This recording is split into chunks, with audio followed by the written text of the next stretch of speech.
नमस्कार दोस्तों, आप क्राइम तक देख रहे हैं। बलूचिस्तान पाकिस्तान क्या आपस में भिड़ने वाले हैं? क्या पाकिस्तान की इकोनॉमी पहले से ही बुरी हालत में है?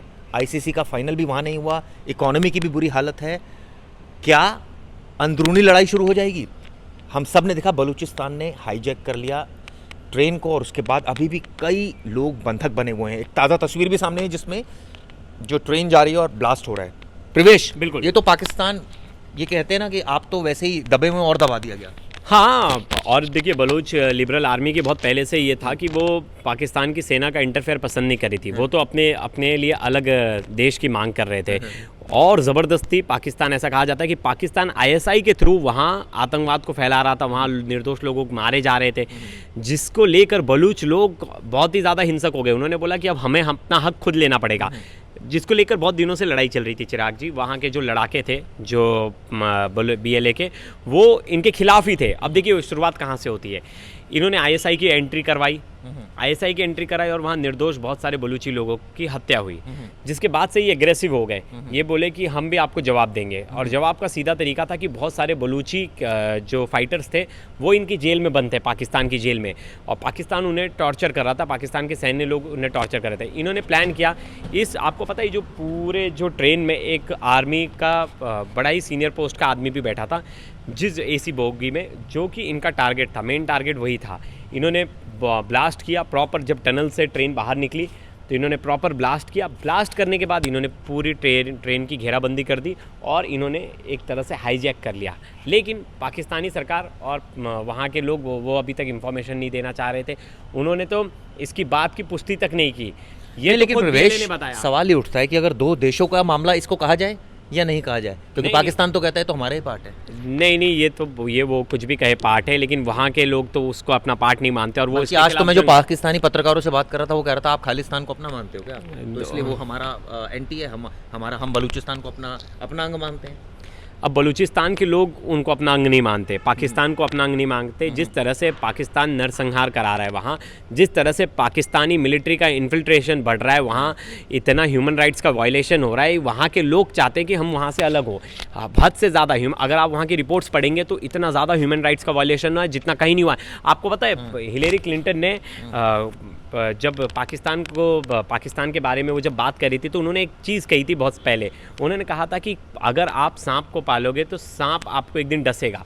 और उन्होंने सीधे साफ तौर पर पाकिस्तान को कहा था कि अगर पाकिस्तान आतंकवाद को पालेगा तो एक दिन वो भी उसका शिकार होगा, उसके भी अपोजिट में उसके लोग ही खड़े हो जाएंगे। और ऐसा ही हुआ। आज पाकिस्तान के खिलाफ ही पाकिस्तान के लोग हैं। लेकिन इन सब के बीच में प्रवेश, वो जो लोग हैं, उन बेचारे मासूम लोगों क्या जो ट्रेन में फंसे हुए हैं, वो तो अगर वॉर होती है, अगर रशिया यूक्रेन की वॉर हुई तो वो तो दो देशों के बीच में हुई ना, आम लोगों के बीच में थोड़ी वॉर हुई। तो ये तो मान रहे ना, जो बलूचिस्तान वाले लोग हैं वो तो मान रहे ना, वो तो बोल रहे हैं कि हम दूसरा देश है, हम पाकिस्तान का पार्ट नहीं, हमें पाकिस्तान से अलग। लेकिन उन्होंने टारगेट तो आम लोगों को कर दिया ना। उनका टारगेट था, क्योंकि वो भी देखिए पाकिस्तान की भी जो आर्मी है वो बलूच लोगों को टारगेट कर रही थी। तो ये टिट फॉर टैट वाली सिचुएशन थी।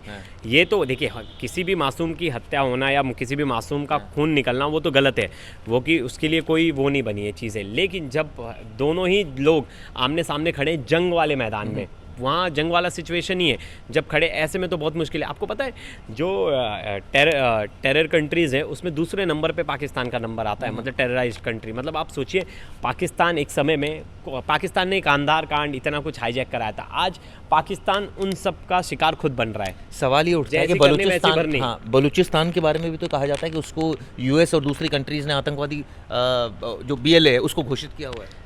देखिए ऐसा नहीं है, हमने तो उसे घोषित नहीं किया है, हमने नहीं घोषित किया, तो मैं तो उसे नहीं बोलूँगा। मैं तो उन्हें लड़ाके ही बोलूँगा जो क्रांतिकारी लड़ाके हैं, अपनी क्रांति के लिए लड़ रहे, अपनी सरजमीन के लिए लड़ रहे हैं। और जहाँ तक बात है पाकिस्तान की, पाकिस्तान से हर कोई अलग होना चाहेगा, क्योंकि पाकिस्तान में है क्या, एक ऐसा गरीब देश जो दूसरे देश में आतंकवाद फैलाता है, सिर्फ आतंकवाद फैलाता है, और खुद के देश में खाने के लिए पैसे नहीं है, और वो दूसरे देश में आतंकवाद फैला के अपने यहाँ विदेशी साजिश। इसके पीछे बलूच का कोई ऐसा तो नहीं कि इंटरनेशनली कई देश उसको सपोर्ट कर रहे हैं, इस तरह की भी कर रहे होंगे, जैसे यूक्रेन को कर रहे थे। यूक्रेन तो बेचारा दबा कुचला देश था, उसकी कोई मदद नहीं कर रहा था। बलूच भी उस तरह से दबा कुचला देश है। देश क्या, मैं तो बोलूँगा उसको पाकिस्तान से अलग हो ही जाना चाहिए, अलग कर देना चाहिए, क्योंकि जहाँ वहाँ के लोग ही नहीं चाह रहे, वहाँ इतना आतंकवाद फैल चुका है। मांगे क्या है बलूचिस्तान की? साफ 5 मांगे अगर मैं जानना चाहूँ। पहला मांग है कि वो पाकिस्तानी सरकार की वहाँ हुकूमत नहीं हो, अलग देश बनाया जाए।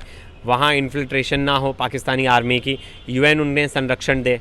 तो ये सब चीज़ें जो सिंपल मांगे यही मांगे। लेकिन एक और बहुत अहम मांग है जो चाइना से रिलेटेड उनकी मांग है कि चाइना का एक प्रोजेक्ट वहाँ लगा हुआ है जिसकी वजह से वहाँ पर जो खनिज हैं उनको नुकसान पहुँच रहा है और इस वजह से लोग विस्थापित हो रहे हैं वहाँ से। तो कहीं ऐसा तो नहीं पाकिस्तान ने चाइना को बोल दिया ऐसे करो? चाइना एक रूट बना रहा है चिराग जी, और सबसे बड़ी रूट है, अगर वो बन जाएगी तो हर देशों के लिए मुश्किल होगा।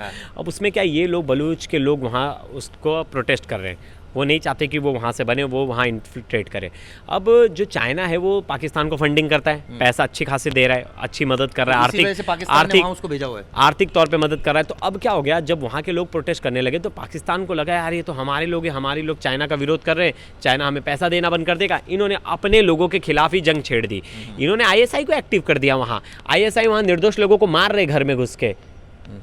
चलिए खैर, ये तो एक तरह से कहा जाए खुद इकोनॉमी इतनी डाउन है, अपने पैसों के बारे में सोचना चाहिए, तरक्की के बारे में सोचना चाहिए, लेकिन अब वही हो रहा है जो पाकिस्तान खुद फैलाता था, नहीं आतंकवाद, अब वो खुद ही उसकी दंश झेल रहा है। और अब बलूचिस्तान और पाकिस्तान में एक तरह से कहा जाए गृह युद्ध छिड़ा हुआ है, तो इसमें कुछ गलत नहीं होगा। इसका क्या अंजाम होगा ये देखने वाली बात होगी। अभी भी कई लोग बंधक बने हुए हैं, कैसे पाकिस्तान सरकार इनको छुड़ाएगी? ये तो बहुत एक तरह से कहा जाए सबसे बड़ा अटैक कर दिया उन्होंने कि भैया ट्रेन ही हाईजैक कर ली जाओ। देखिए उन्होंने तो कहा है कि कुछ लोगों को हमने छुड़ा भी लिया है, कुछ लोग उनके पास हैं।